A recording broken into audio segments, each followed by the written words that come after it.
Hello everyone, welcome to episode 93 of Cougs on Cougs. I am Jess, this is Mary, and we are back for another week to talk about basketball. Yes. Again. Yay! So 2 wins. 8-2 team. Like, that's a pretty good place to be. Wins feel great. Yes. I love that we're talking about wins. I'm trying to, not get too excited about the way the season is going, but I'm very happy about our record. Same. So we're going to start with our notable quotable, like always. It comes from Mike Krzyzewski. He said, "To me, teamwork is the beauty of our sport. Where you have 5 acting as one, you become selfless." The real Coach K, is that what you picked up quote this week? Yes, absolutely. There is only one K, they say. I like that, though, and I feel like it is representative of our team this year, especially of our team when we're playing really, really well. They totally move as one body, and everyone gets a touch on the ball, and everyone's defense is on point, and it is beautiful. That's when we play our best, for sure. We are going to get into coaching from the couch after 2 wins last week. Yes. Illinois State, we won 80-68, and then Weber State up at the Vivint Smart Home Arena, we won 74-68. So let's start with what went wrong in those contests, even though they were wins. Yeah, and just to begin with, I feel like they were almost opposite of what I expected them to be. I expected Illinois State to be the closer game, and Weber State to be, not that the Illinois State game ended up being a blowout, but you know what I mean. Right. So that was kind of interesting, but win's a win. I'll take it. So we will start with what went wrong, so we can end on what went right. And for me, I missed Dalton Nixon a lot. I did not know after the Illinois State game that he would not be playing in the Weber State game, so I don't know if he got injured in practice or if he got injured in that game, and I just missed it. Yeah, I didn't hear it till he said it in the broadcast, so. Yeah, but from what we understand, he has done something to his foot, and it's a week-to-week kind of thing. Our optimistic prognosis is that we see him for St. Mary's, but it doesn't sound like he'll be available for Utah. And for me, I think that this affected Yoli very negatively. I don't know why really Yoli didn't have that great of a night, but I sometimes just have an off night, and that's kind of what it looked like for Yoli. It kind of did look like that, but part of me wonders if he missed his companion. You know, we aren't used to playing with Zach at that forward position. You know, so I think it just kind of put us off our game a little bit. And like I said, I'm not going to, speculate. It could have been anything for Yoli, but I just feel like I was confused about why we didn't see more minutes from Peyton. I wish that Braden Shaw was available just so we could have a lineup that is even more similar to having Dalton in it. But I think that Dalton has made himself an asset. And that when he's not contributing minutes, we're missing out because he's not always scoring the highest of points when he's in, but you feel him on defense and he's facilitating rebounds, people and just being physical, setting screens. What about you? What went wrong? For me, so maybe not so much in the Illinois State game, except for maybe the second half, but definitely in the Weber State game, kind of throughout. There's just a lot of turnovers. There were, and more importantly, points off of turnovers. Yeah, and it was a little bit frustrating because you'd get a steal or a stop on one end, and you'd push it down the court and turn it over. And that happened quite a few times against Weber, and that really felt like the reason that game was so close for so long is that we couldn't keep the ball, kept turning over. So yeah, that was a little frustrating, especially in transition, which, speaking of Yoli, I think he had a little bit to do with that. He did. A couple times. I know he likes to take the ball down the court sometimes. I don't like it when he does that.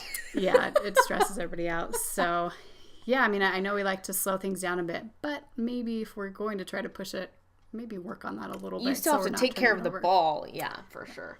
Okay, well, happier times. Obviously, they were both wins, so there was more good than bad at the end of the day. For me, it was TJ Haws. My goodness, he kind of vanished. He kind of disappeared after the first few games. He was there in the first few games, and then he was kind of not there, and now I feel like he's back, knock on wood. But he was our leading scorer in both games. I believe he had 20 against Illinois State and then 24 against Weber State. He's draining threes. He's getting great look. He even said himself that he feels like he's getting better looks. But he's back, and we needed him. I don't think we were going to win. I mean, in hindsight, if you take TJ away, we obviously don't win either of these games. But we just need that that guard depth that he can provide. Also 6 of 6 from the free throw line, which we needed especially late.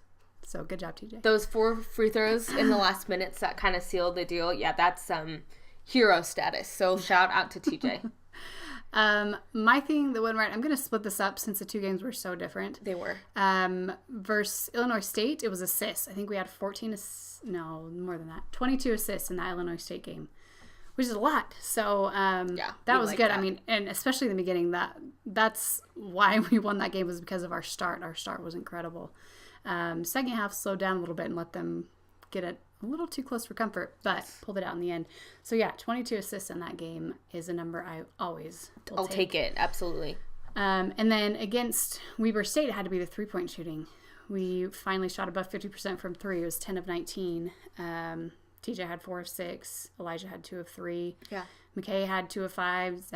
Zach hit 1, and then Hardnett was Hardnett did have 1. Mm-hmm. Yeah, so we had 10 threes, kept us close. A lot of times, Weber State would make a run and we'd hit a 3 to still keep a little bit of distance. So yeah.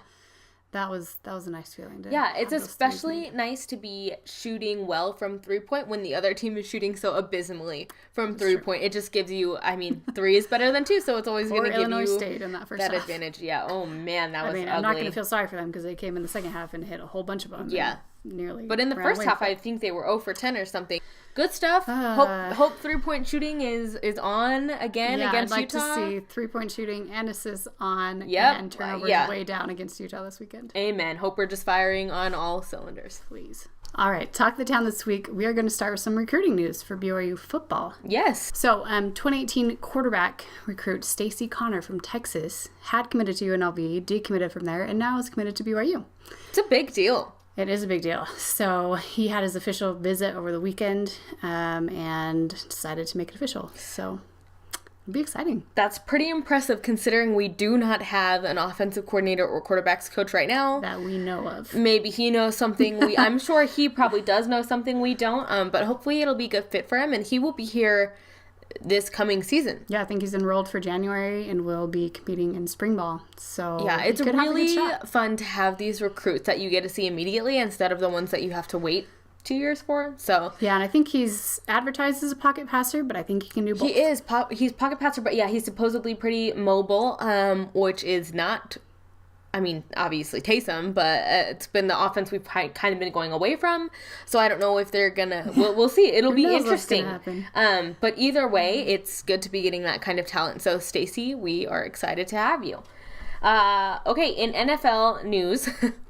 The Browns finally started Kai Nakua. So Jabril Peppers did not play on Sunday because of a knee injury, and so Nakua said he'll be thinking of his father, Lionel, who died at age 45 on May 14th, 2012, and that's a date that Kai has tattooed in Roman numerals near his left clavicle, which I've seen that tattoo. Mm-hmm. I did not know that is what it was for. Very nice. I believe Kai ended up getting a personal foul called on him for crime committed against Jamal.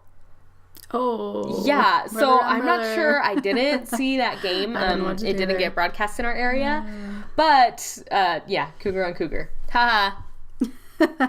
Okay, so this is funny.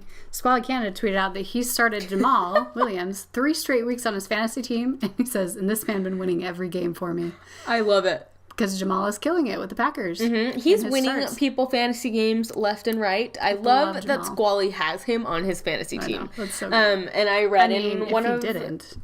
Come on, Squally. But I read in one of the replies that, he said as soon as Jamal told him that he was starting, he got him in his lineup. And he's benefited from it. So there you go. Win-win. Well, I don't know if you watched the BYU Weber State game, but on the broadcast, Dave McCann said something about Zach Sellius getting in a fight with his barber and the barber winning. He was throwing shade. It was very clear. Yeah. I don't even know if it was shade. It was just it was too direct to be shade. Exactly. That's what I'm trying to say. Luke Worthington tweeted out, if anyone has got a problem with Zach's at Airlars ones, whatever. If anyone's got a problem with Zach's hair, then you've got a problem with me and all of BYU basketball.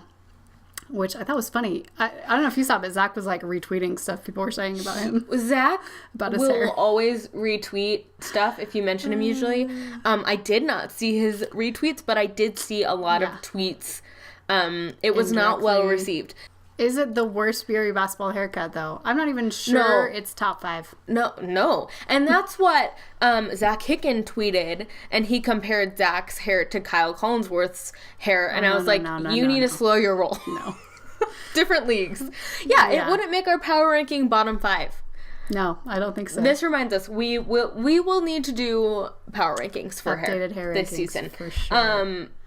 But Speaking we also don't want to fight Luke Worthington. No, and Luke Worthington makes best hair for me. Yeah, he has great hair. So anyway. If you really want to help him out, Luke, get him in touch with your barber.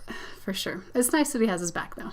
Yes. The whole team does. Yes, we love that. Okay. Anyway, I thought this was hilarious. So Greg Wrubell ran a poll. He said Yoli Childs had all 14 of BYU's dunks this season. Who will have this season's first no-yo throwdown? Of course, Greg Wrubell called it that. Cheesy.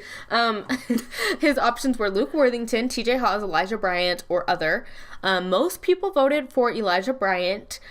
Luke Worthington had the next amount of votes. Other had the next amount of votes after that. TJ came in dead last. You know who got the next dunk? TJ. Which is funny. So I think it was Jeff Johnston who tweeted, and he was like, shout out to the 4% of you who voted for TJ. Speaking of Haws.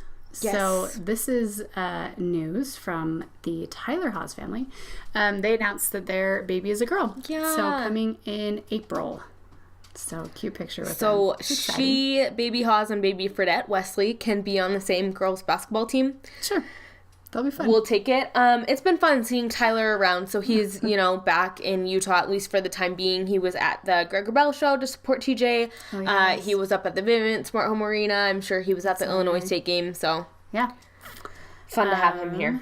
We got another little kid picture, which is our favorite. Yes, so it was Elijah's brother's birthday, Che. He has an offer from BYU for football that we've written about on Vanquish the Foe, but I just had to send this for Talk of the Town because look at Elijah. I know. You know we are suckers for them as children, and he is just so cute. He is so cute. Our last thing in Talk of the Town. So if you are interested in this, Nick Emery started a website, a blog, something about his journey that he's on. So he tweeted out today, the unknown made known, #outlive life truth. So outlive the tendency. This is theoutlive.com. And he wrote a little bit about his experience and why he decided to withdraw and kind of basically asked people to stop spreading rumors about him and be nice. That's a reasonable thing to ask, I think. It's an interesting read, and props to him for coming out and talking about this. Yeah, and I think for fans, probably the most important part is at the end, he says he's still a Cougar and that he's going to be back. So, of course. Hopefully he keeps this up and keeps writing about it. Yeah. And maybe a little more about what steps he's taking to get back on the court so we can follow along and... Yeah.